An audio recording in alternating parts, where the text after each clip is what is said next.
అందరికీ praise the lord. స్నేహితులారా, last మంత్లో నా ఫ్రెండ్ ఒక ఆవిడ నాకు ఒక గులాబీ మొక్క తీసుకొచ్చి ఇచ్చింది. తొట్టిలో పెట్టు అని చెప్పేసి. ఇంకా అది సన్నగా ఉంది. అబ్బా ఇది నాటదు అని అట్లా అనిపించింది. కానీ తను ఇచ్చింది కదా పెడదామని చెప్పేసి ఆ మొక్కను కట్ చేసి, మరీ సన్నగా ఉన్నది ఇది నాటదు అనిపించింది ఒక దిక్కు, కొంచెం పర్వాలేదులే అనేది ఒక దిక్కు అట్లా పెట్టిన. ఇంకా తర్వాత వాటర్ పోస్తూ ఉన్నా. కానీ నేను ఎక్కువ ఈ సన్నగా ఉన్న దిక్కు ఇది నాటదు చేయదు ఎందుకులే అని చెప్పేసి దాన్ని కొంచెం నెగ్లెక్ట్ చేసిన, కొంచెం చాలానే చేసిన. అసలు దాని వైపు చూడకపోయేదాన్ని, అది వాటర్ పోసేటప్పుడు కూడా అంత గమనించకపోయేదాన్ని. కానీ ఎక్కువ ఇది నాటుతుంది అన్న చెట్టునే ఎక్కువ చూసేదాన్ని, వాటర్ పోయడం అంతా దాని మీదనే కేర్ తీసుకునేదాన్ని. కానీ దేవుని బిడ్డలారా, మరి ఈ 2 days క్రితం నేను చూసినప్పుడు ఆ గులాబీ మొక్క ఏదైతే నేను నెగ్లెక్ట్ చేసిందో ఆ గులాబీ మొక్కనే చక్కగా ఎగురొచ్చింది దేవుని బిడ్డలారా.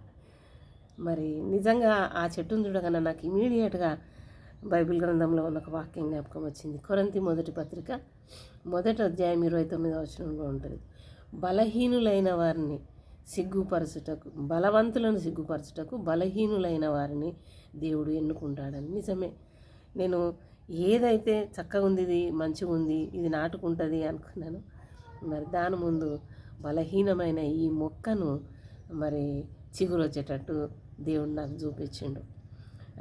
ఈ వాక్యాన్ని బట్టి దేవునికి వందనాలు. అయితే ఒకసారి ఆ మొక్కను చూద్దామా మనం.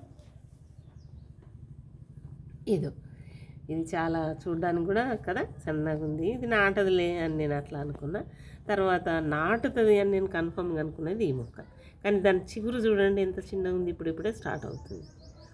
మరి నేను అనుకున్నది అదే మొక్క నాటుతుందని దాని మీదనే ఎక్కువ నా దృష్టి పెట్టేదాన్ని.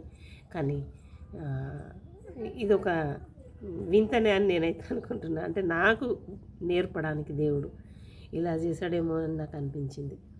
మరి ఏదైతే పనికి రాదనుకున్నానో అదే పనికి వచ్చేటట్టు చేయడం చూడండి. మరి దేవునికి స్తోత్రం. దేవుని బిడ్డలారా, మరి మనం కూడా మన జీవితాల్లో చాలాసార్లు మనకంటే బలహీనులను, మరి తృణీకరింపబడిన స్థితిలో ఉన్న వాళ్ళను, మనకంటే స్టేటస్లో తక్కువ ఉన్న వారిని చాలా చులకన చేసి చూస్తాం కదా.